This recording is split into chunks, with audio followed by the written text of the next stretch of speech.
Assalamualaikum warahmatullahi wabarakatuh.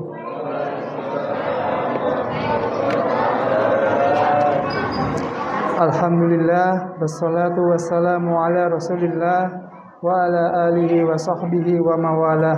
Wa ashhadu an la ilaha illallah wahdahu la syarikalah wa ashhadu anna Muhammadan abduhu wa rasuluh sallallahu alaihi wa ala alihi wa sahbihi wa man tabi'ahum bi ihsanin ila yaumiddin.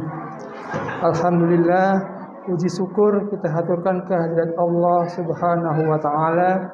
Di kesempatan malam ini di Masjid Al-Hakim Villa Gading Permata, kita dapat mengikuti sholat Isya dan tarawih berjamaah.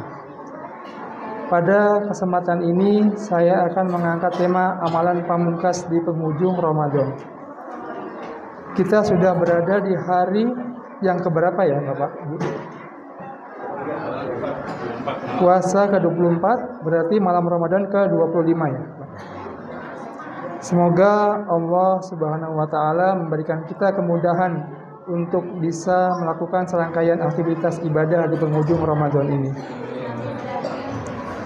Berkaitan dengan bagian ujung di setiap waktu ibadah akan lebih istimewa dibandingkan dengan bagian awalnya. Dan itu menjadi kaidah umum dalam waktu-waktu ibadah yang Allah sediakan bagi hamba. Kita tahu bahwa malam termasuk di antara waktu mustajab untuk beribadah. Allah Subhanahu wa taala berfirman, "Inna nasyi'atal laili hiya asaddu wa aqwamu qila."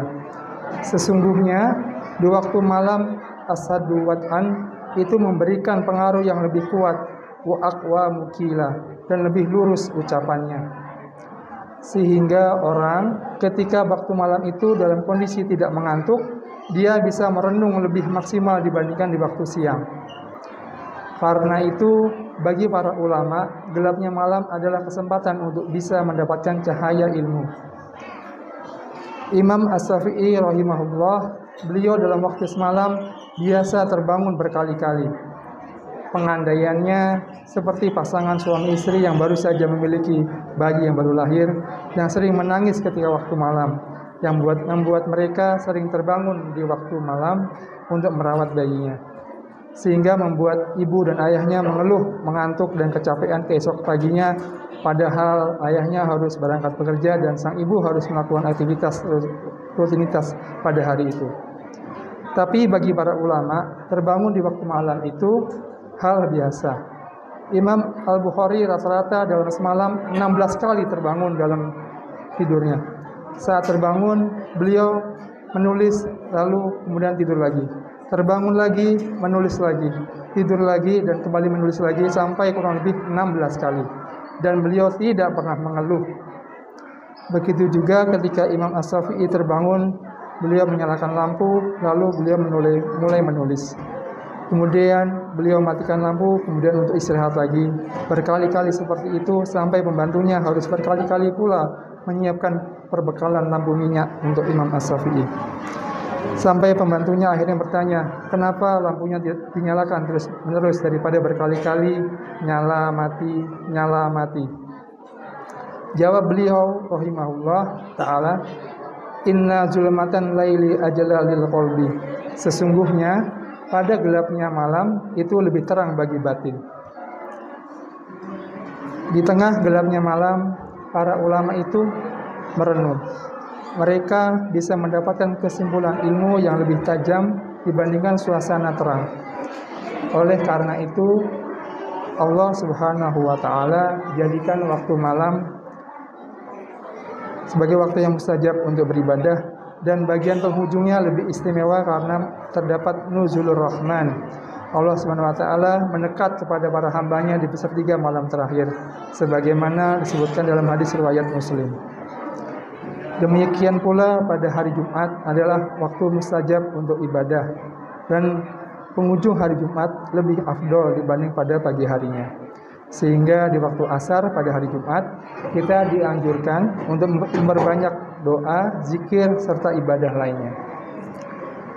Hal yang sama juga terjadi ketika 10 hari pertama bulan Zulhijjah, yang dikatakan oleh Rasulullah sallallahu alaihi wasallam dalam hadis riwayat Bukhari dari Sayyidina Abdullah ibn Abbas, "Ma min ayyamin al-amalus sholih wa ahabbu ilallah min hadil ayyam." Tidak ada hari di mana amal soleh itu lebih dicintai Allah dibandingkan amal soleh yang dilakukan di 10 hari pertama bulan Zulhijjah.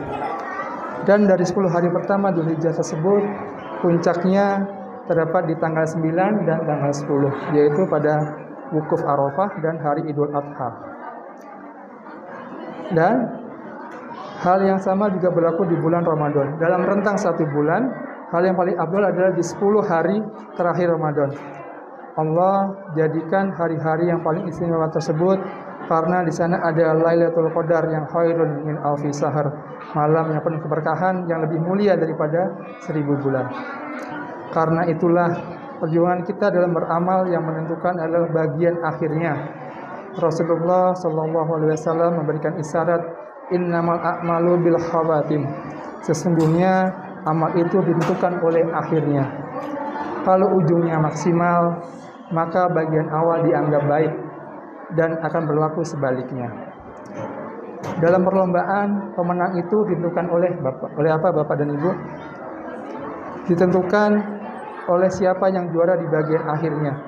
Maka yang harus kita perhatikan bukan hanya kuat atau bagus pada penampilan awalnya, tetapi yang lebih penting adalah ketahanannya sampai akhir. Dan seperti itulah cara dalam beramal. Rasulullah SAW mengatakan dalam hadis yang sahih, wa inna ahabbul a'mali ilallah atwa muhamin wa in qala.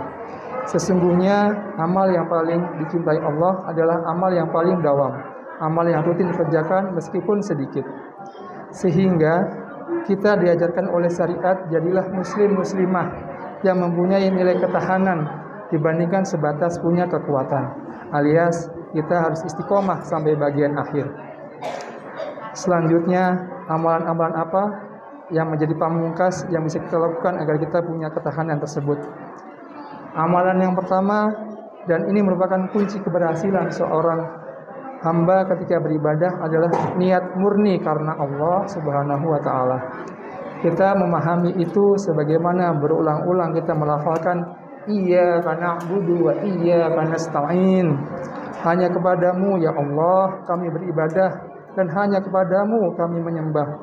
Pernyataan ini menggabungkan 2 tauhid. Yang pertama tauhid uluhiyah dan tauhid rububiyah.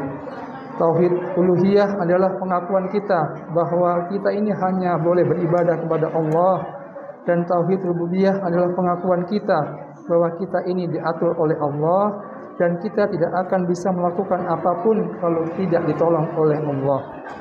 Maka tauhid rububiyah mengajarkan kita untuk senantiasa bertawakal bahwa diri ini hanyalah seorang hamba, bahwa semua makhluk di dunia ini hanyalah hamba Allah Subhanahu wa taala.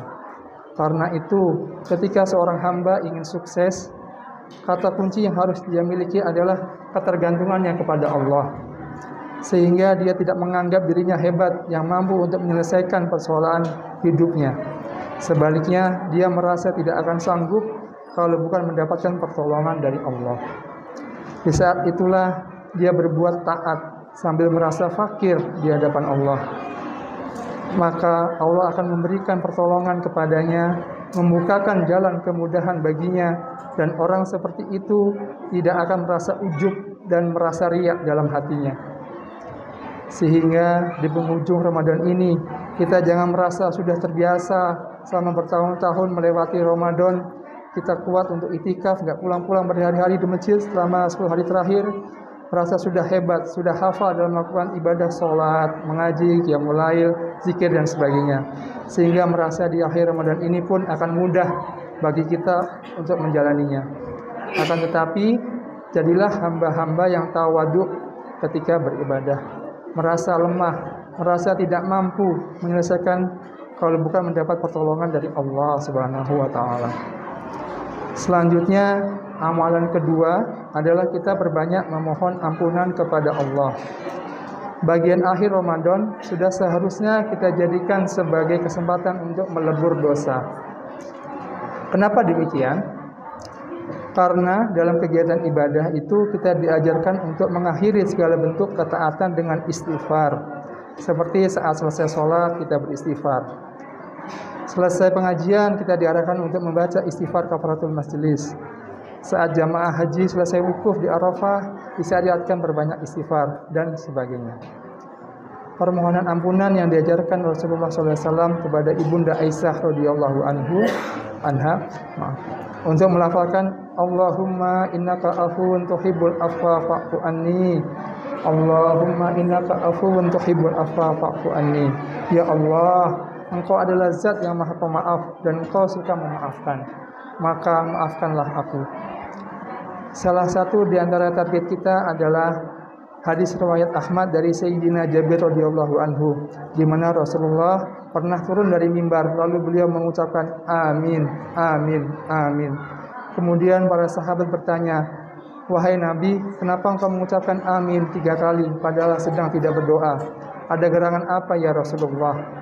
Lalu Rasulullah menyebutkan bahwa malaikat Jibril sedang berdoa di sampingku dengan 3 doa. Yang salah satu doanya, celaka orang yang menjumpai Ramadan dan melewatinya tapi dosa-dosanya tidak diampuni. Lalu diaminkan oleh Rasulullah SAW. Mudah-mudahan kita tidak termasuk bagian dari orang-orang dalam doa tadi. Didoakan celaka oleh malaikat Jibril dan diaminkan oleh Rasulullah SAW. Na'udzubillah summa na'udzubillah min dzalik. Selanjutnya amalan ketiga adalah mencari sebab motivasi supaya kita menjadi ringan untuk taat dalam beribadah. Sebagai contohnya, kita berkumpul dengan komunitas orang-orang soleh yang bisa menyemangati kita untuk senantiasa menjalani iktikaf, menjalankan qiyamul lail, tadarus Al-Quran, dan aneka ibadah lainnya. Aktivitas iktikaf tentunya akan menghabiskan energi, mengurangi waktu tidur, tetapi karena berada bersama dengan orang-orang soleh, kita seperti mendapatkan pancaran energi dari mereka dan terasa lebih ringan. Semoga tausiah singkat ini bermanfaat bagi diri saya pribadi dan hadirin jemaah sekalian.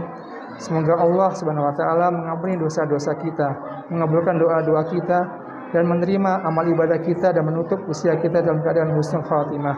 Subhanakallahumma wa bihamdika asyhadu an la ilaha illa anta astaghfiruka wa atubu ilaik. Wassalamualaikum warahmatullahi wabarakatuh.